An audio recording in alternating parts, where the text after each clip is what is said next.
Now, good evening, ladies and gentlemen.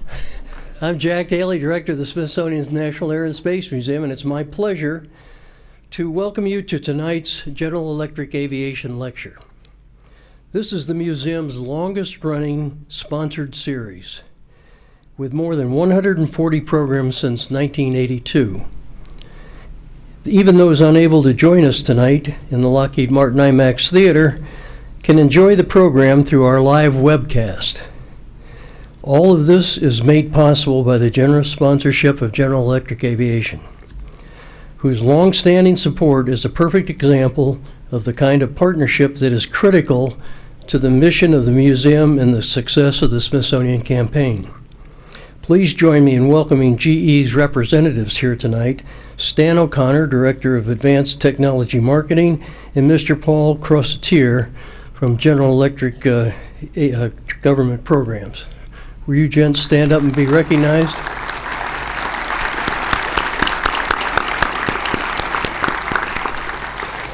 We thank you for this long-standing continuous support. We couldn't do it without it. As I always mention at this point in the program, all of the programs that we have to be sponsored because there is no funding made available for any kind of lecture series or family days or anything we do. So without the sponsorship, we would be without all of the capability we have to present opportunities for the visitors. So we are deeply indebted to our sponsors tonight and at all times. Humans have dreamed of vertical flight since at least the 15th century, when Leonardo da Vinci sketched plans for a machine capable of rising straight up into the air. The idea didn't get off the ground in the United States until 1939, when a young engineer named Igor Sikorsky, inspired by da Vinci's aerial screw and the works of Jules Verne, developed the first successful American helicopter, the VS-300. One of Igor's first passengers was his son Sergei, who joins us here tonight. As a child, Sergei watched the development of the Sikorsky clipper ships, the flying boats that established new routes across the oceans. During World War II, Sergei served with a joint U.S. Coast Guard Navy Helicopter Development Squadron, where he helped design the first helicopter rescue hoists and medevac litters. He went on to train pilots and mechanics from the U.S. and Allied forces and participated in some of the earliest helicopter search and rescue missions.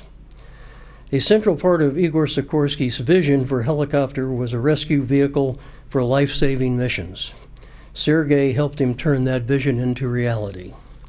After World War II, he earned a degree in fine arts from the University of Florence before joining United Aircraft. He spent 20 years around the world culminating in the development of the Sikorsky CH-53G transport helicopter for the German Armed Forces. Sergei returned to Sikorsky Aircraft in 1975, where he worked in domestic and international marketing. He retired as Vice President of Special Projects in 1992, but remains active as a consultant and ambassador for the company. Sergei is a recipient of numerous aviation awards, including the Italian Institute of Navigation's Medal, Sweden's Royal Aeronautical Society's Thule Braun Medal, and an honorary doctorate of aviation management from Embry-Riddle University. The story of vertical flight in America is the story of the Sikorskys, a father and son team who developed the helicopter into a vital tool of civilian and military aviation. Ladies and gentlemen, please welcome Sergei Sikorsky.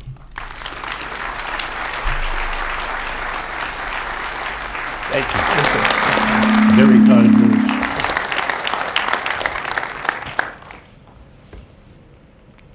General Daly, honored guests, ladies and gentlemen. When I was first approached about the possibility of presenting the GE lecture here at the Smithsonian, I was overwhelmed, honored, proud, and happy. As I began to hear about some of the people that had preceded me here on this very same pulpit, the happiness began to change, and I began to get very unhappy and rather nervous to follow in the footsteps of some of the great aviation personalities, both here in the United States and also elsewhere in Europe and Asia. I want to thank the GE people for sponsoring this lecture series. And speaking as a representative of a certain unnamed helicopter company, I would like to thank GE. You put out some damn fine engines. And you know, it's an interesting thing. Sikorsky and GE started with a small little turbine. 1952, I believe, is when we put the first two T-58 turbines into an H-34 and decided that this was what life was all about. We have had the privilege of working with GE, and quite honestly, I can say that, in the words of my father, if the pilot is the brain of a machine, the engine is the heart.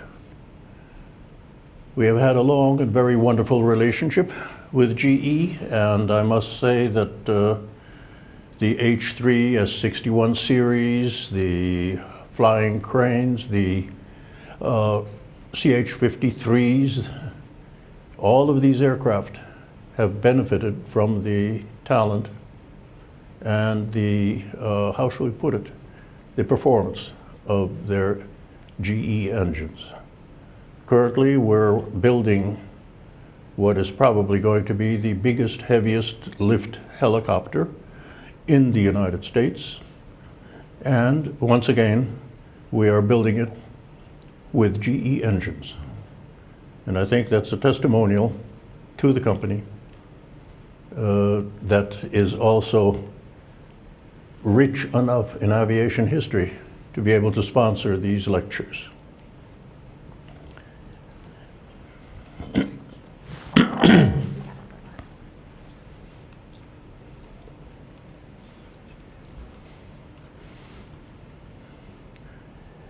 Igor Sikorsky was born in Kiev, Russia, and lived in a very supportive family. 3 elder sisters, 1 elder brother, and then young Igor Sikorsky is sort of the kid brother of the whole family. At a very, very early age, he was a wee bit sickly, so that he had to stay at home. His mother taught him at home. His mother opened up the books recently rediscovered of the sketches of Leonardo da Vinci and read to him of books by that time, the pioneer of what today we would call science fiction, a gentleman named Jules Verne. Jules Verne wrote a number of books. One of them, Robur the Conqueror, describes very, very accurately, very brilliantly, the characteristics of a helicopter. This again, roughly 50 years before even the very first helicopter experiments were being made. My father remembers and quoted to me, and I still have goose pimples when I remember that voice of his. He quotes a phrase by Jules Verne, and it's just as good today as it was 100 years ago. And that phrase is as follows: anything that one man can imagine, other men will make real. And it's a very wonderful way to start the story of Igor Sikorsky and his search for the perfect flying machine.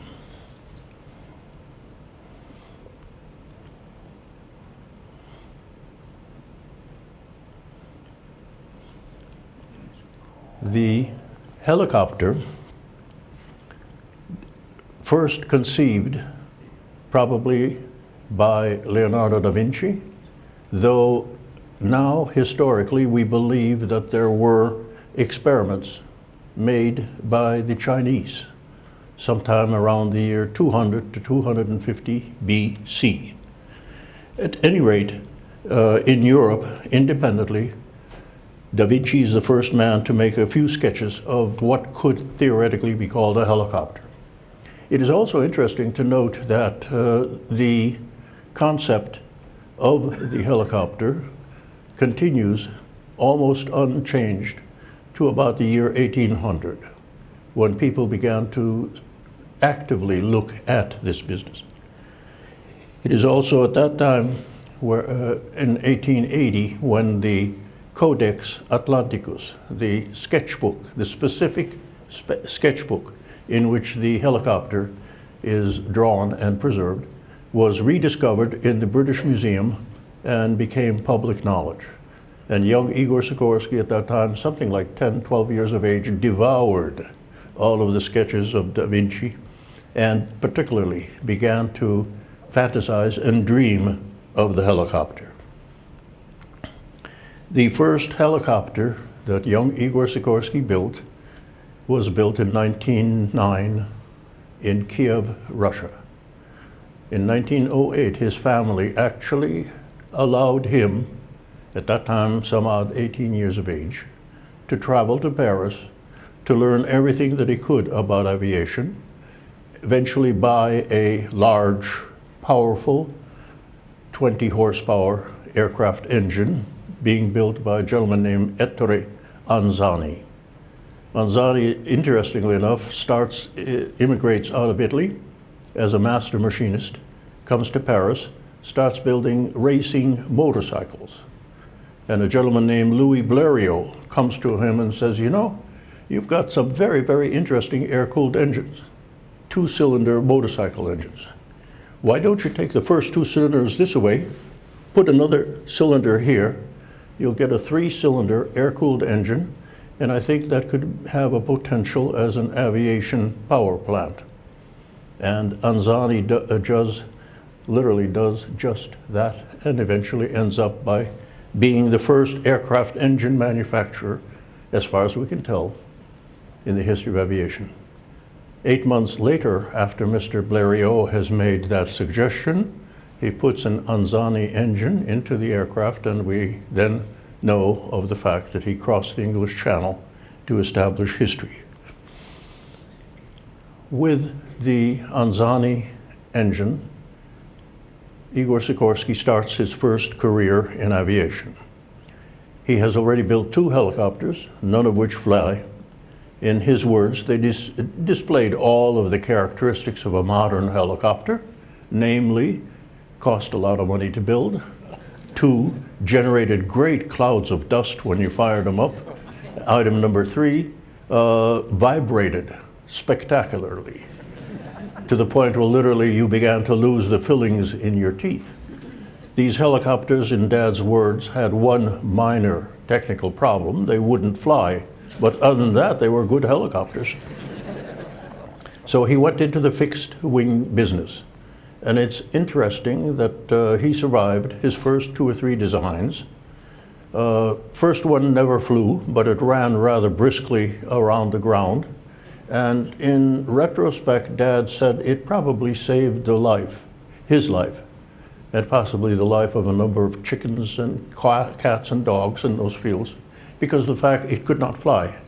But it did run along the ground fast enough for him to be able to start instinctively teaching himself the rudder, the throttles, the art of taxiing at higher and higher and higher speeds.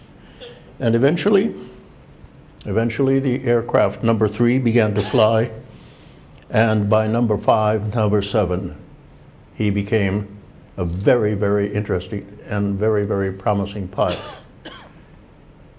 In 1912, he was offered a job as a chief engineer, chief test pilot, and chief manufacturer of a newly created aviation division of a large company in St. Petersburg, Russia. Today we would call it sort of the equivalent of General Motors. They built railway rolling stock locomotives. They built automobiles. They built diesel engines. And the far-sighted director of this company hired Igor Sikorsky, gave him a fairly free hand, and Igor Sikorsky proposed to this general director that if they won a upcoming military competition, that he would take his share of the money and start building an aircraft considered totally impossible at that time.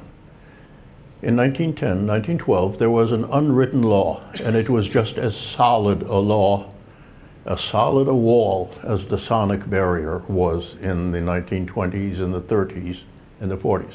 And this solid wall, this solid law, was that no aircraft weighing more than 2,000 pounds, 1 ton, no aircraft weighing more than 1 ton would ever fly.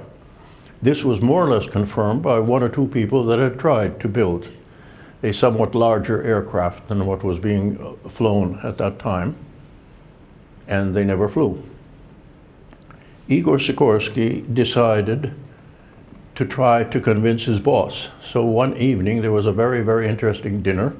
They were very close to winning a competition with a small 2-place machine, and Igor Sikorsky proposed that if they won the competition, he would take his share of the prize money to try to build a large, completely impossible, technically impossible machine with more than 1 engine, with an enclosed cabin. And the answer from the president of this large combine was, "Don't wait, start work immediately." It was one of the most electric, surprising, inspiring statements that my father had ever heard up to that time.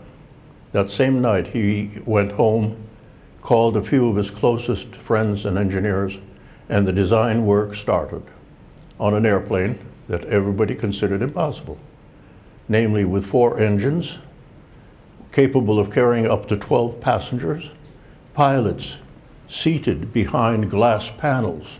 Impossible, because everybody knows that a pilot had to sit in an open cockpit where he could hear the wind through the wires and feel the air pressure on his cheeks so that he knew what his airspeed was, and all those other important things. And here was this young 21-year-old upstart designing an airplane with a pilot in an enclosed cabin.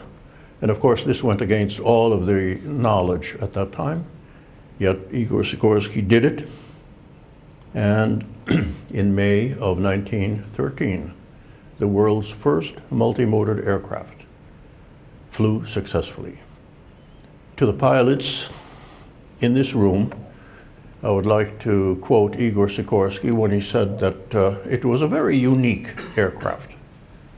It took off at 60 miles an hour, it cruised at 60 miles an hour, and it stalled at 60 miles an hour. But other than that, it was a very, very fine aircraft. It led to a number of larger, more successful machines, and all of these machines began to fly successfully and were eventually modified into a heavy bomber for the Imperial Russian Air Force. This was the birth of Strategic Air Command in Russia. It's interesting that Igor Sikorsky built and delivered over 72 of these giant 4-engine bombers to the Imperial Russian Air Force, and these Imperial Russian Air Force planes flew at altitudes of 12 and 14,000 feet, had endurances of up to 5 hours in the air, and flew at such altitudes that by the time the German fighters scrambled to get up to that altitude, the airplane was already gone on another leg of its mission. These aircraft were the birth of strategic aviation in Russia. It's interesting to note that December 28 of this year, the Russian Air Force will celebrate the 100th anniversary of the birth of their Russian Strategic Air Command, because it was on 28 December of 1914 that Igor Sikorsky delivered the first 2 prototypes of this bomber. I was invited there along with 1 or 2 other people here, but for very obvious political reasons, I did not want to go to Russia at this time. However, it is a fact that the Russians celebrate the birth of their long-range aviation with the delivery of these first of the 4-engine bombers 100 years ago. You know, in the context of these anniversaries, it's an interesting fact that if you look back at it, Sikorsky is celebrating quite a number of anniversaries this year of 1945. We celebrate this year 125 years from the birth of Igor Sikorsky. We celebrate this year the 90th anniversary of the creation of Sikorsky Aircraft in the United States, and we celebrate the 75th year of the first successful Sikorsky helicopter, which comes in a few minutes from now. With the revolution in Russia, Igor Sikorsky leaves Russia never to return. He starts life in very, very humble circumstances in the United States, and it takes him from about 1919, when he arrived in the United States, to about 1923, 1924, before a bunch of people, white Russian refugees primarily, tell him that, Mr. Sikorsky, we believe in you. Why don't you start designing airplanes? We'll work for free on weekends and in the summer, late in the evenings, and we'll build you that airplane. And Igor Sikorsky starts to build the airplane. They get about halfway through it, then they get into a minor problem. They run out of money. And it is almost on that very same day that they run out of money that they receive a visit from a totally, unexpected and unannounced visitor. This legendary human being stands around, watches them finishing up building this airplane, running out of money, sits down, writes out a check for $5,000, a very, very serious sum of money in 1923. Some of you, ladies and gentlemen, who like classical music as I do, will recognize the name of a great Russian pianist and composer, Sergei Rachmaninoff. And it was Sergei Rachmaninoff that gave Igor Sikorsky the $5,000 to really start Sikorsky Aircraft in the United States. The S-29A, A for America, is that very first aircraft that Rachmaninoff helped finance. It keeps Sikorsky alive. They fly out of Roosevelt Field in Long Island. They do all kinds of barnstorming. They carry passengers for hire. One large publicity stunt that earns Igor Sikorsky the very, very considerable sum of $500 is to fly 2 baby grand pianos from New York to Washington, D.C. Now, of course, the technical question is, how the hell do you get the pianos into the airplane and out of the airplane? The answer is that in those days, the aircraft were all of them basically fabric covered. So you got a big pair of scissors and you cut the fabric open from the cabin, and you put the pianos into the cabin, tie them down, then you patch up the hole that you have just cut in the fuselage, wait 20 to 30 minutes for the dope to dry, and then you're off in business. And you fly down to Washington and you carry the same set of scissors with you, and you cut the fuselage open again, unload the pianos. Life was pretty damn simple in those days. And in the words of my father, with apologies, he said, in those days there was no FAA, which meant that you could experiment comfortably and you could make progress comfortably without being swamped by tons of paper. At any rate, the S-29 soldiered on for about 2 years with Igor Sikorsky, and then he received a visit from a gentleman who was just beginning to start to make a name for himself. Many of you may recognize the name of Roscoe Turner. And it was Roscoe Turner that bought this airplane, the very first airplane built by Igor Sikorsky in America, flew it for another 2 years, and then he got a telegram from a chap out in California named Howard Hughes. And Howard Hughes said, "Hey, I know you have the big Sikorsky. I'd like to lease it from you or buy it from you. I'm about to make a film called Hell's Angels. And I'd like to have that airplane. I'll repaint it, rebuild it ever so slightly, make it look like a German Gotha bomber, because I've got a couple of ideas of how to do the Gotha bomber into the film." Roscoe Turner ferried the aircraft out from somewhere in Atlanta, Georgia, out to California, to Culver City, where Howard Hughes had assembled a fleet of World War I aircraft. They rebuilt the aircraft, made it look something like a German Gotha, and when Roscoe Turner himself was off on a trip to California, and the weather cleared, and Howard Hughes ordered that this aircraft be taken off, flown in a couple of combat scenes with the other aircraft of Hell's Angels, and eventually shot down. And he got a pilot who, for a bonus, was willing to put the aircraft into a spin and then bail out and drop out of camera range before he opened the parachute. And he got another fella, paid him some bonus money, and this guy was supposed to stay in the cabin of the aircraft, and when the aircraft stalled and kicked into a spin, he was to light all kinds of pot fires and smoke fires and make believe the aircraft was burning on its way down. The pilot got out. Unfortunately, the fellow setting up the smoke bombs never got out.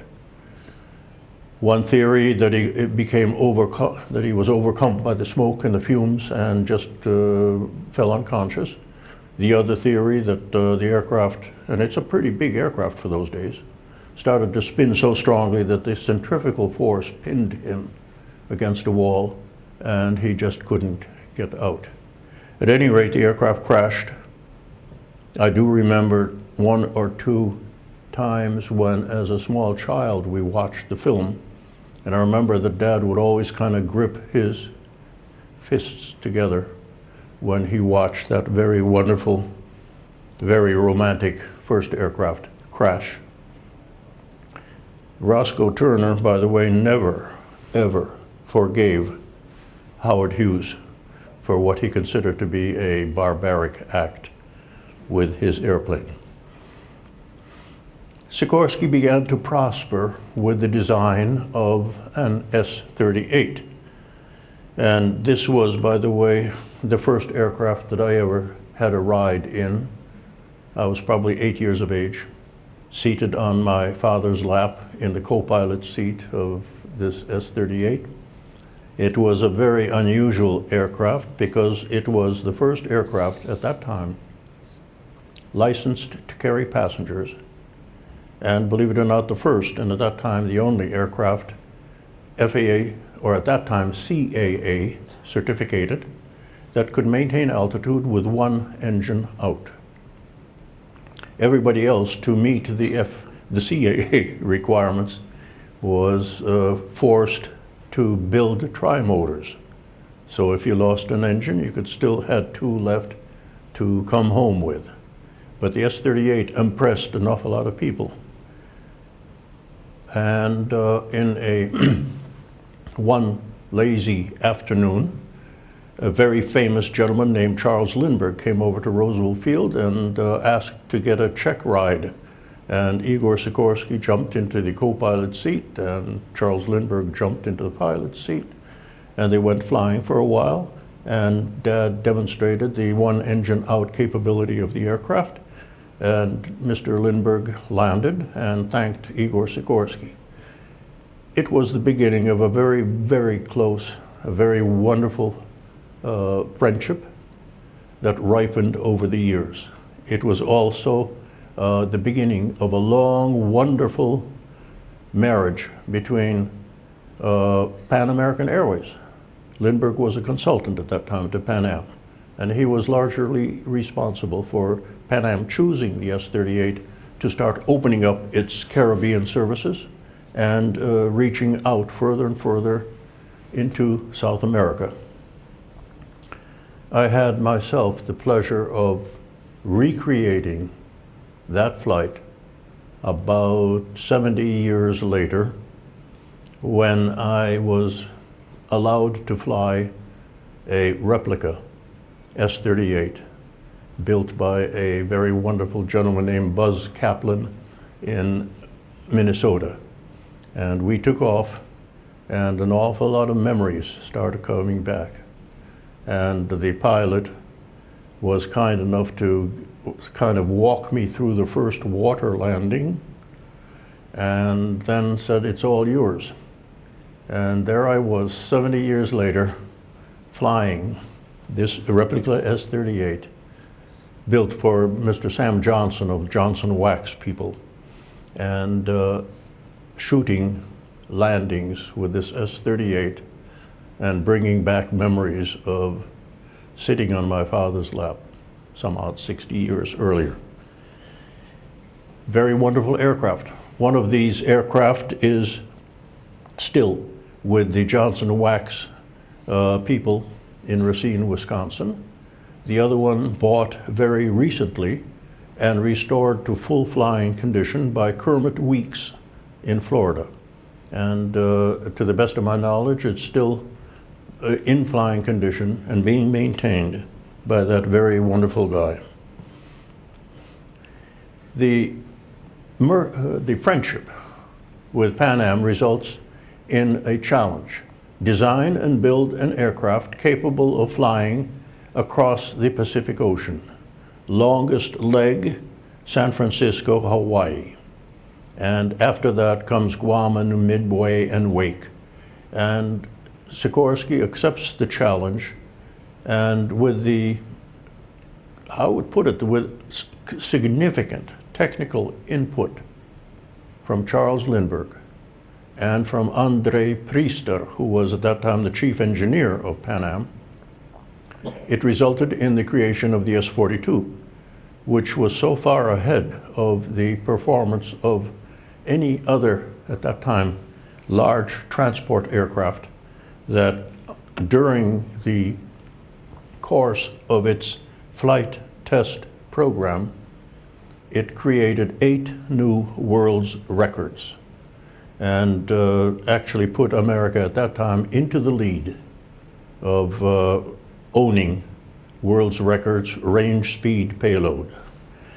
The S-42 allowed Pan Am to develop the Trans-Pacific run, eventually with final points at New Zealand, Auckland, Manila, and Hong Kong.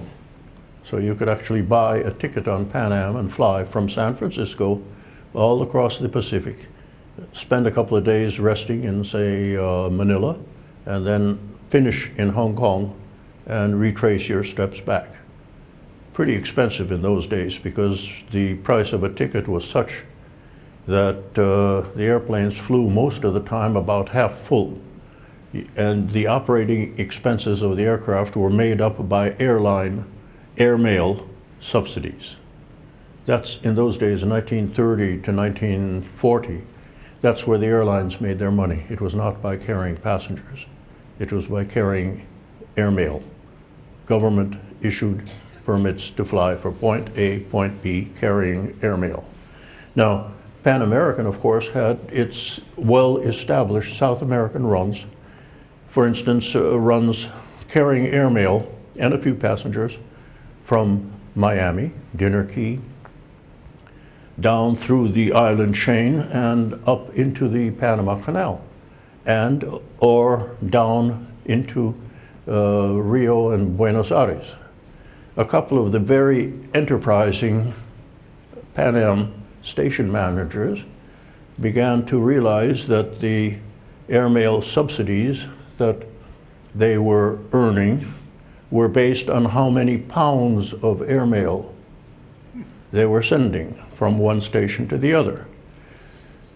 And I can reveal right now a fairly private little secret that 2 or 3 of the more enterprising Pan Am station managers drove a station wagon up to New York City and stole about 20 or 30 New York phone books and started sending New York City telephone books up and down the Pan Am line, earning an awful lot of money by transporting belt system telephone books from one end of South America to the other.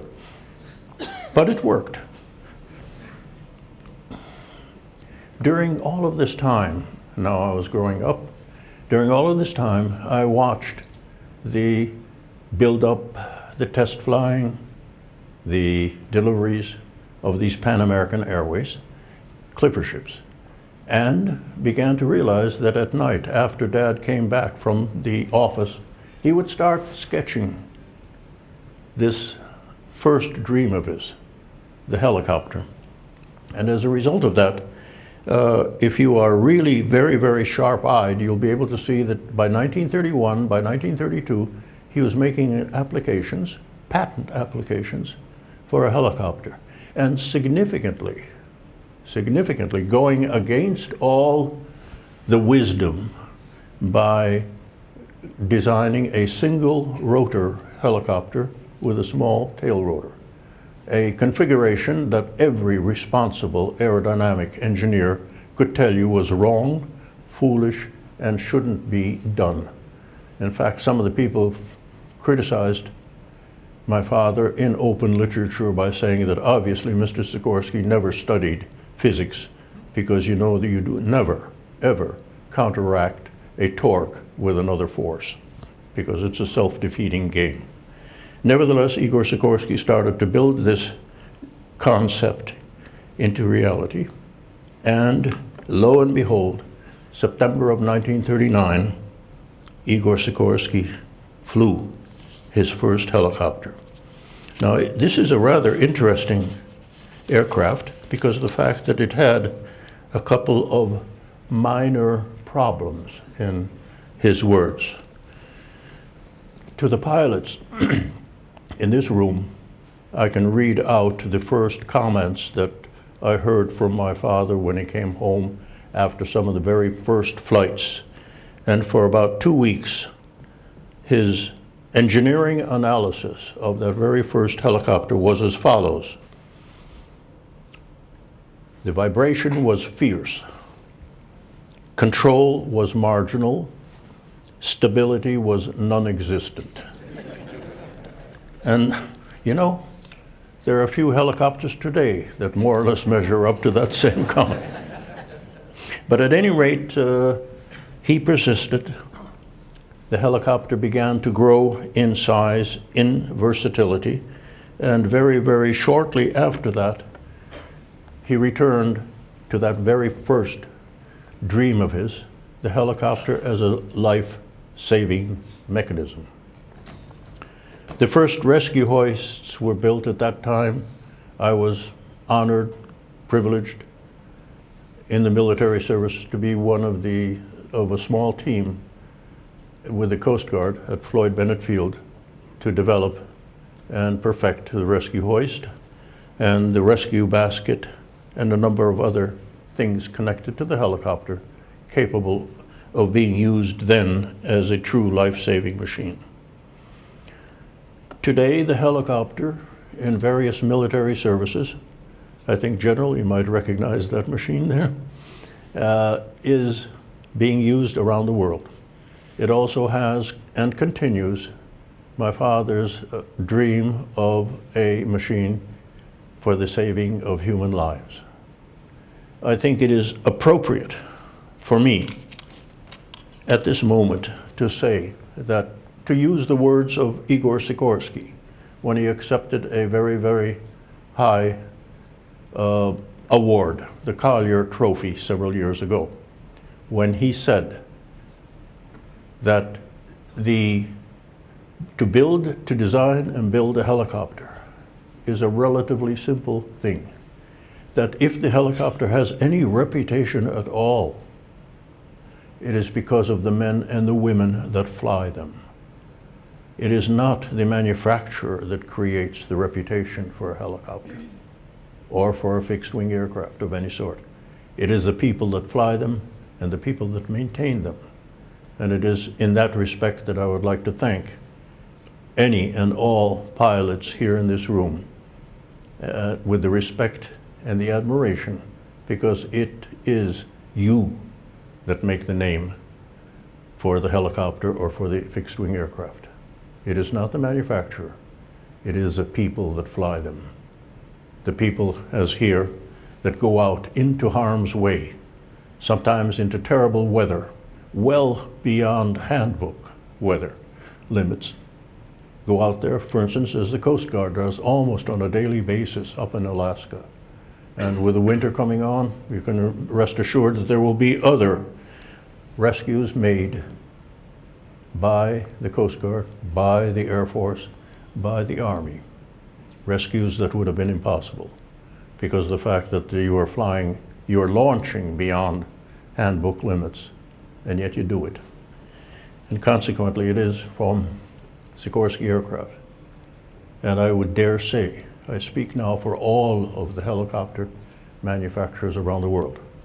We owe the pilots and the air crewmen and the maintenance people. You are the people that make the reputation of these machines, and we thank you.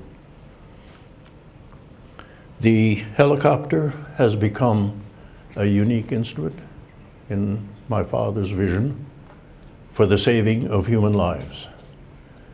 You can go on and on and on with rescues. You can go on with rescues in Acapulco in 1956 when a hurricane hit, and there happened to be, by coincidence, an American aircraft carrier with a Marine H-34 squadron on board. Those guys saved 12,000 Mexicans in the next 2 days from certain death in the floods. You can take Katrina more recently, where over 42,000 inhabitants were lifted out by helicopter. 42,000 people, very many of which, if it had not been for the helicopter, would probably have died for lack of food, for lack of water, because there were places in there that you couldn't swim and you couldn't wade through it because there were too damn many snakes around. You can take other, for instance, relatively unknown here, India, a year ago, suffered a typhoon, a very freak typhoon that dumped tons of water on the foothills in Nepal. 2 rivers flooded, and over 120,000 people in those provinces were trapped with no way of getting out and no way of getting in, with flooded waters, with landslides and snowslides and glacier slides all over the place. The Indian Air Force and Army mustered all of their helicopters, and the helicopters started shuttling into these places, flying in medicine, flying in doctors and medical technicians, and flying out severely and critically wounded. In 8 days, that fleet of Indian military helicopters, and we're talking jam-packed, no seat belts, no safety belts, nothing. You just ran them into the aircraft until the cabin was jammed. Then you made a running takeoff and prayed that the engines would run, and they flew out. In those very brief few days, the Indian Air Force evacuated 68,000 people from the flooded areas. You can talk about other Danish squadron, 722 squadron, flying by coincidence Sikorsky H-3s, S-61s. About 19 years ago, a ferry named the Skagerrak went down in a terrific storm in the North Sea. The helicopters of 722 Squadron engaged rotors and launched in winds gusting up to 85 knots. And for a helicopter pilot, you know what that means, to engage a rotor at 85 knots and try to get then airborne. And then you're fighting your way out to where the ship is sinking. And they lifted something like 180 passengers. They found half of the passengers had already abandoned the sinking ferry, and you were plotting your way downwind and picking them up from inflatable life rafts that are now drifting 2 and 3 and 4 miles away downwind from the sinking ferry. And after they had picked up everybody and everything that they could, they sent out two helicopters from 722 Squadron to make a last, as dusk, as the sun was going down. They made one last sweep, and they found one more inverted life raft. And they hovered over it for a second, and then the co-pilot said, "Oh my God, somebody's in there waving from the side of this life raft." And they came to a hover over the life raft, and they found that there were about 12 people still clinging to this overturned life raft. 4 had already slipped and drowned. 8 were saved. Another life raft on the same helicopter brought these people ashore, went out to make one last sweep, and they found another small little life raft. They dropped a guy with a rescue hoist onto the life raft. He turned it up, right side up. No, there were no people in there. But guess what? He found the ship's purser's safe in that life raft. And the joke went that, my gosh, the money that they took out of the purser's safe paid for about 2 hours of operation with the helicopter. At any rate, it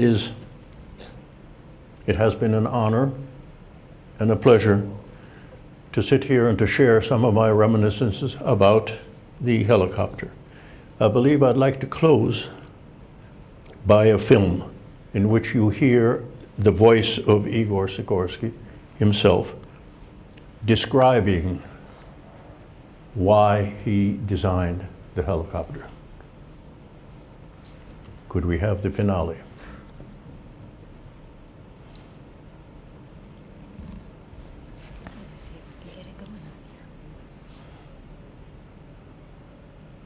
A good friend of mine and a very prominent designer, scientist and aviation asked, when would the helicopter go faster than the airplane? Do you know that?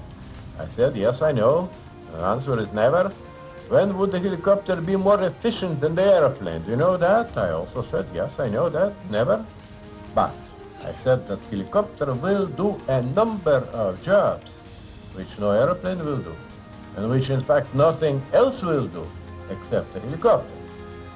One of the major things which I was aiming at was that I had every conviction the helicopter will prove a unique and extremely effective method or instrumentality for saving lives.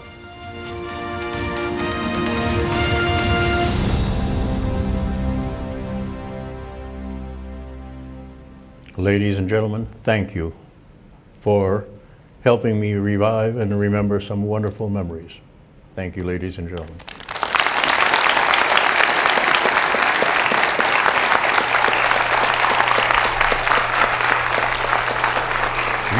Thanks, Ray. Do we have time for some questions? Thank you.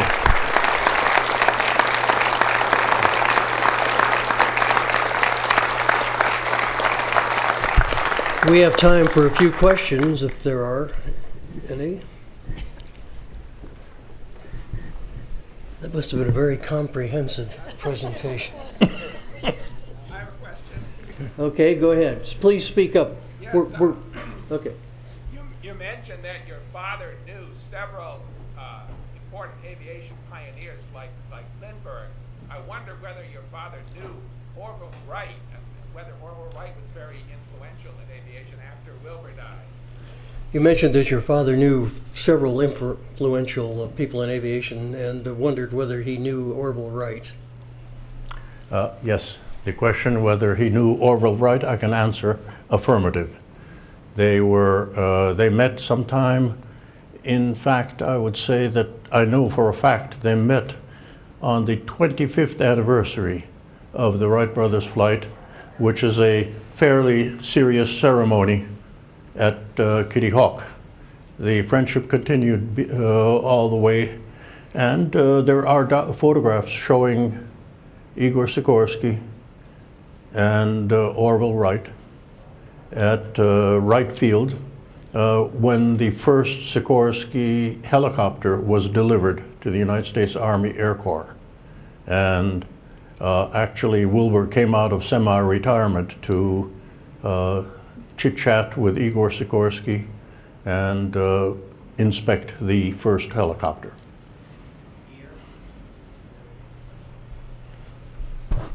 Let me ask one, if I may. Sure. The helicopters are not that easy to fly. And they're more, today it's easier because of stabilization systems and everything, but Yeah. when your father built a helicopter that had not been built before, it had not had flying lessons in a helicopter because there was none, and then goes out there with his fedora and his overcoat and he takes off in this thing, that's an incredible feat. Actually unbelievable. And I understand that you were his first passenger that he took up. Is that a true statement? Yeah. Well, a son, I guess, believes in his father when it gets to that. But when I think one of the things that we've talked about this also with early development of helicopters, and the individuals that were doing it were on their own. They came up and decided to build these helicopters and then to fly them. And so today when we see the incredible things that helicopters can do, it's a very different situation than it was back then without any stab hogs or anything that. Could you comment just a little bit about how did he handle that? Well, I think the general hit on a very interesting point. 2 or 3 things. When Igor Sikorsky proposed the concept of a helicopter to the then very skeptical board of directors of then United Aircraft, now United Technologies, he was met with an awful lot of headwinds because a lot of people said, hey, you can't build the dang things, or even if you build them, nobody will know how to fly them, and nobody will know what to do with them. Igor Sikorsky's comment about the VS-300, I think, says a great deal. When he was shortly after some of the preliminary problems had been resolved, he made the statement that building this helicopter was very, very dear to him because of the fact, in many respects, it allowed him to relive his life all over again. To design a new kind of flying machine without knowing how to design it, then build it without quite knowing how to build it, without quite knowing how to build the blades and the fuselage and things of that sort.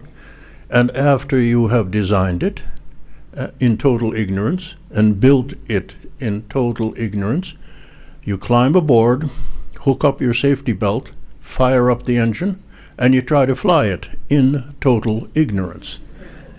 And he said this was the way that aviation started. This is the way that he taught himself to fly, and that's the way that the VS-300 was conceived. It is a fact that he did have some very narrow scrapes. He had 2 what I would call potentially fatal crashes in the machine, and by a miracle survived all of them without a scratch. And I would say also that he very carefully, incrementally taught himself to fly and incrementally pushed that helicopter a little bit further every day that he was flying it. The VS-300, when it was retired, it had been actively flown for 3 years. and its total flight time logged was 102 hours and 30 minutes. 102 hours, 32 minutes total flying time. But in those 102 hours, he had convincingly proven the concept of the single main lifting rotor and the anti-torque tail rotor, a configuration before the VS-300 that had been totally dismissed by every reputable scientist and aerodynamicist. And last but not least, when you look at the helicopter industries today, 95% of all the helicopters built in the world today are built on this one principle that Igor Sikorsky proved with the VS-300. Yes, go ahead. What were your dad's thoughts, with that said? What were his thoughts of the machines built by Frank Piasecki and Command, the other competition in the industry? What were your dad's thought about the other guys who were trying to do the same thing? Well, in the very early days, we're talking 47, 48, 49, yes, there was competition. The helicopter had not yet conclusively proved itself. It would not conclusively prove itself until the Korean War, when literally in the space of 6 months, it went from a useless luxury to a life-saving medevac machine. During those days, there was still a lot of competition. There were very few orders, but the main competition, I remember, was then between Sikorsky and Piasecki. Frank Piasecki, today Boeing Vertol. He had the tandem rotor, that is two rotors, one behind the other, to counteract the torque. They rotated in different directions. And they were a very serious competitor to Sikorsky. I do remember, however, equally well, one story that was told to me by a very wonderful gentleman named Jerry Lederer. Jerry Lederer was the gentleman that founded and created the Flight Safety Foundation that is still very active and famous today. You have to imagine the formal opening of some part of Patuxent River Test Center, and in Pax River, VIP bleachers, and in there, Jerry Lederer is seated. One side of him is Igor Sikorsky, the other side of him, Frank Piasecki. Two helicopters take off. One is a Sikorsky H-34, the other one is a Piasecki 21, Flying Banana. And both of these guys start doing all kinds of fancy maneuvers in the air, trying to outmaneuver each other and impress the audience. While this is going on, Jerry Lederer says, "Your dad, Mr. Sikorsky, stood up, walked behind me, put his arm around Frank Piasecki, and said, 'You know, Frank, if you look up at God's great heavens, you see, there's room for both of us.'" It was a fact, and it does remind me of a tiny little story that I personally lived through, which was a Paris air show, and the French at that time were demonstrating a helicopter, first debut, and the Italians, Augusta, was demonstrating, again, first helicopter, and here is the Italian who took off, did all kinds of wingdings in 3 minutes of allotted flight time, landed. As he landed, the Frenchman took off and started doing his 3 things in the air for the 3 minutes. And I happened to know that the Italian test pilot pretty darn well, and I walked over to him, and he stood there looking, and I said, "What's wrong?" And he said, "Typical French demonstration of a helicopter. The instant he lifted off, he lost control. When he regained control, he landed."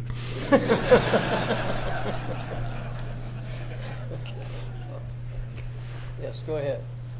Did anyone else ever fly the VS-300? Did anyone else ever fly the VS-300? Yeah. You have to take this as an eyewitness account, because I think one of the One of the few things that I can claim with a certain amount of fame is being a grease monkey and an apprentice mechanic on the VS-300. And I helped roll it out, roll it in, and grease it after every flight.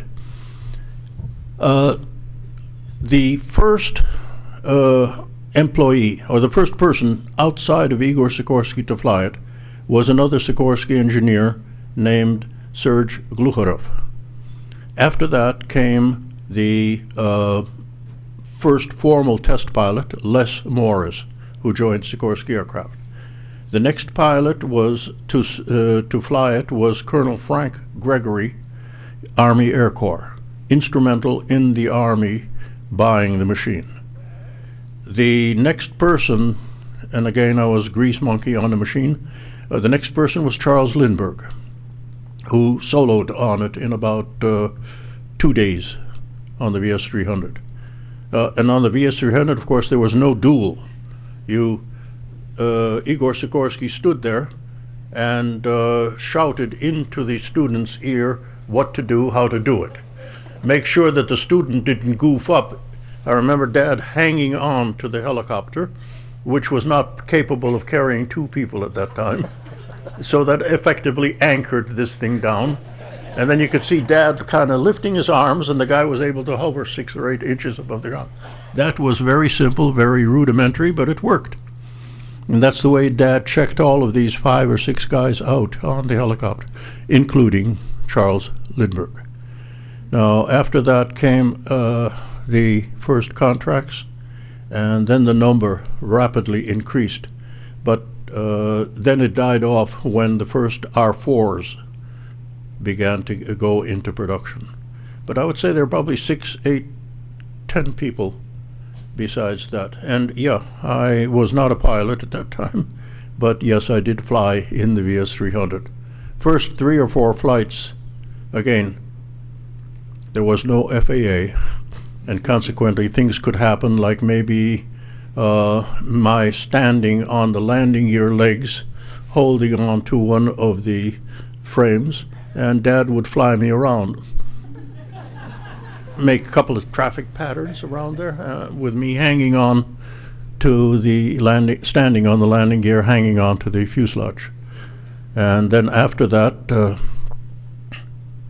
I shouldn't tell this, but I can tell it, that we cut a hole in the top of the helicopter just in front of the main rotor shaft.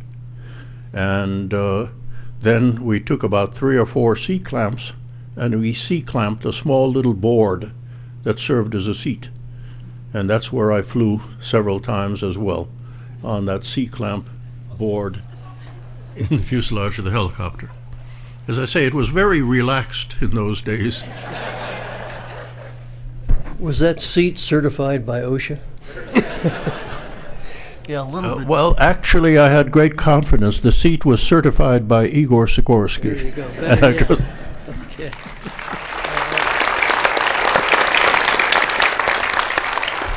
Sir, your comments tonight are inspiring for several reasons, and one of the things that we try to do here is to take the history of aviation and convert it to knowledge, but beyond that, inspiration.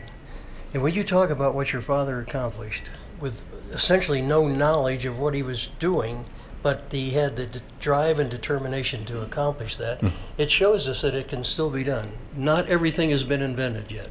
And we're hoping that we can inspire young people particularly to want to go in and try these things. Yeah. Maybe not the way you did it, but it was because there is an FAA now, and that may be important in some ways in terms of safety, but thank you very much for this really Thank you. enlightening experience here tonight. You inspire me to use one phrase, and this was the phrase that was used by my father in concluding his acceptance speech for the Wright Brothers Memorial Trophy, when he said that the secret to the progress of aviation and the secret to the enormous success of the United States is exemplified by one simple word, And that word, in Igor Sikorsky's opinion, that word was freedom. The freedom to dream, the freedom to create, the freedom, if necessary, to risk your own life if you knew that what you were doing would move man ahead. Because it is only with this freedom to dream, to create, this freedom to act, that mankind has been able to climb out of the cave and reach for the stars. Bravo. Thank you.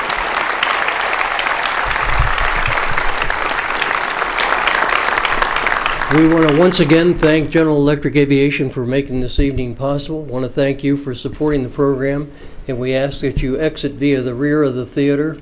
Mr. Sikorsky will be available briefly in the lobby should any of you want to come by and say hello. Thank you very much.